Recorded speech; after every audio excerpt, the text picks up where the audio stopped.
Have you ever wondered how Finland, a country known for its breathtaking landscapes and innovative technologies, came into existence? Well, the story of Finland began around 9,000 years before Christ, during the conclusion of the last glacial period. Our journey takes us back to a time when the Stone Age cultures thrived. Among these were the Kunda, ceramic, corded ware, Kiukainen and Pöljä cultures, each contributing to the early cultural fabric of Finland. These primitive societies laid the groundwork for what would later become the diverse and vibrant nation we now know as Finland. As we move forward in time, we reach the Finnish Bronze Age, which began approximately in 1500 BC. This period saw the evolution of societal structures and the development of more intricate tools and artifacts, signifying a significant leap in human cognition and culture. The Bronze Age gave way to the Iron Age around 500 BC, which lasted until 1300 AD. This period was marked by the separation of Finnish Iron Age cultures into three distinct entities: Finnish proper, Tavastian and Karelian cultures. Each culture brought its unique traditions and customs, adding layers of complexity to the already rich cultural tapestry of Finland. It's fascinating to think about how these early cultures, each with their unique ways of life, contributed to the formation of Finland. From their primitive beginnings during the Stone Age to the more advanced societies of the Bronze and Iron Ages, these early Finns laid the foundations for a country that would later become a beacon of innovation and progress. The earliest written sources mentioning Finland start to appear from the 12th century onwards, marking a significant milestone in the country's history. This was a time when the Catholic Church began to gain a foothold in Southwest Finland, opening a new chapter in the nation's journey. Thus began the journey of a nation that would go on to make significant contributions to the world. This is just the beginning of the story, and as we delve deeper, we'll discover how Finland evolved through centuries of change to become the country we know today. Did you know that Finland was once a part of the Kingdom of Sweden? Yes, you heard it right. The pages of history reveal that from the 13th century onwards, most of Finland became a part of the Kingdom of Sweden due to the Northern Crusades and Swedish colonisation. The Northern Crusades, a series of religious wars, played a pivotal role in this historical shift. These crusades were not merely about conquest, they were also a tool to spread the Catholic faith, and they forever changed the religious fabric of Finland. Speaking of religion, let's delve into the influence of the Catholic Church in Southwest Finland. The 12th century marked the beginning of written sources mentioning Finland, and it's no coincidence that this was also the time when the Catholic Church began to gain a foothold in the region. The Church's influence was far-reaching, shaping everything from education and legislation to art and culture. This was a period when Latin was the language of the literate, and the Church was the main driver of literacy. But the Swedish rule was not just about religion.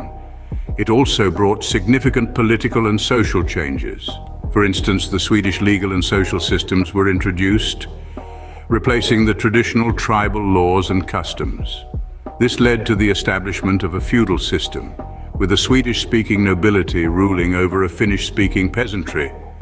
The Swedish language became the language of administration, law, and high culture, which had a profound impact on Finland's linguistic landscape. Despite these changes, the Finns managed to retain their distinct identity. The Finnish language survived, and so did many of the local customs and traditions. This resilience would later play a crucial role in the emergence of Finnish nationalism. This period of Swedish rule had a profound impact on Finland's cultural and religious landscape. The echoes of this historical period can still be heard in modern-day Finland, reminding us of the complex tapestry that is Finland's history. What led to the rise of Finnish nationalism in the 19th century? As the 19th century dawned, a new wave of thought began to sweep across the land of 1,000 lakes. The Finnish people, living under the rule of the Russian Empire as the autonomous Grand Duchy of Finland, started to look inward, to explore and celebrate their unique heritage and culture. This introspection gave birth to an influential force, Finnish nationalism.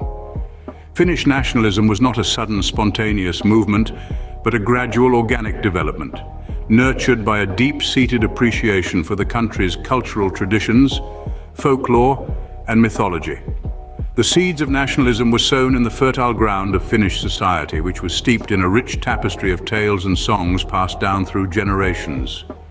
One of the most potent symbols of this rising nationalism was the creation of the Kalevala, a work of epic poetry compiled by Elias Lönnrot from Karelian and Finnish oral folklore and mythology.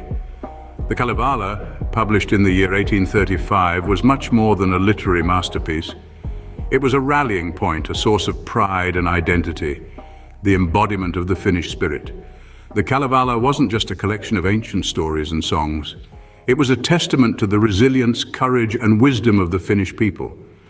These tales, featuring heroes like Väinämöinen and Kullervo, resonated with the struggles and aspirations of the Finns, stirring a sense of national pride and unity.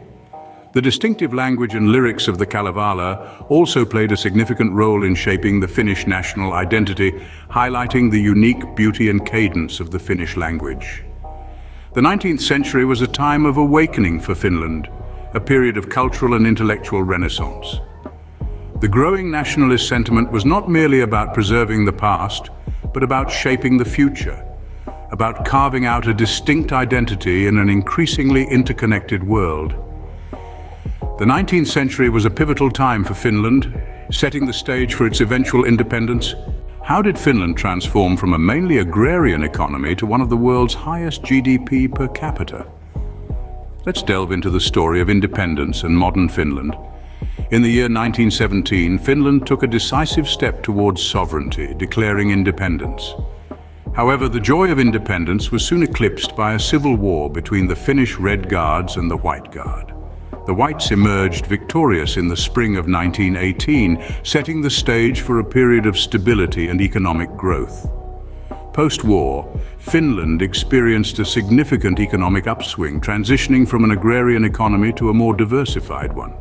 The ties with the West, particularly Sweden and Britain, were strong, yet a sense of unease lingered with the Soviet Union. During World War II, Finland found itself in conflict with the Soviet Union twice. First, it defended its independence in the Winter War, and then it invaded the Soviet Union in the Continuation War. In the ensuing peace settlement, Finland had to cede a large part of Karelia and some other areas to the Soviet Union. But despite these territorial losses, Finland held on to its most crucial possession, its independence. It remained a democracy in Northern Europe.